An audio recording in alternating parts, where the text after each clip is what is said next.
senin aşkın falan filan.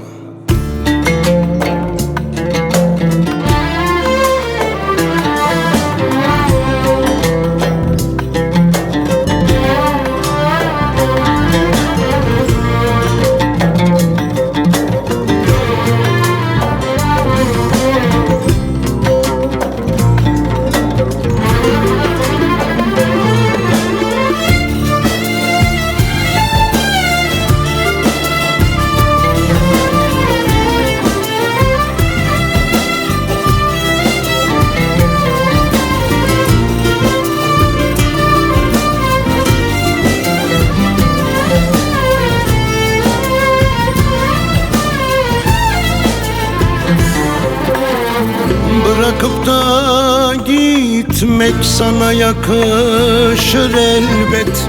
Karşılıksız kalmaz bil ki hiçbir ihanet. Bırakıp da gitmek sana yakışır elbet. Karşılıksız kalmaz bil ki hiçbir ihanet. Sus ağlama yüreğim bir vefasız uğruna. O gidişin dönüşü bir gün olacak elbet. Sus ağlama yüreğim bir vefasız uğruna. O gidişin dönüşü bir gün olacak elbet. Sen mi yalan, ben mi yalan? Senin aşkın falan filan. Seninle geçen günlerimin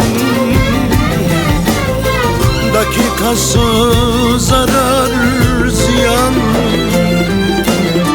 Sen mi yalan, ben mi yalan? Senin aşkın falan filan. Seninle geçen günlerimin dakikası zarar ziyan. Sen gerçek sevgili değilsin. Sen sahtesin be sahte. Ne beni görüyor, ne beni seviyor, ne de beni hissediyorsun. Ben ise düşmüşüm bir duygusala. Cebimde ve gönlümde ne varsa bu akşam dökmüşüm senin masana. Bu akşam benden ne alırsan senin için kâr be. Çünkü sen taş kalpli, sen vicdansız ve sen hayırsızın birisin. Aslında seni gündüz tanımak lazım ama gece sarhoşken güzel geliyorsun be. Gece sarhoşken güzel geliyorsun, güzel güzel.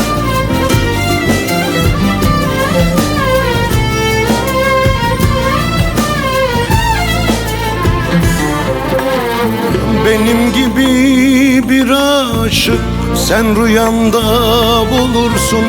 Lanet olsun aşkına, bu da bana ders olsun. Benim gibi bir aşık sen rüyanda bulursun. Lanet olsun aşkına, bu da bana ders olsun. İhanet, kalleşlik sana yakışır elbet.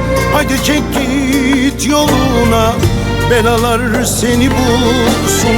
İhanet, kalleşlik sana yakışır elbet. Haydi çek git yoluna, belalar seni bulsun. Sen mi yalan, ben mi yalan? Senin aşkın falan filan. Seninle geçen günlerimin dakikası zarar ziyan. Sen mi yalan, ben mi yalan? Senin aşkın falan filan. Seninle geçen günlerimin dakikası zarar ziyan.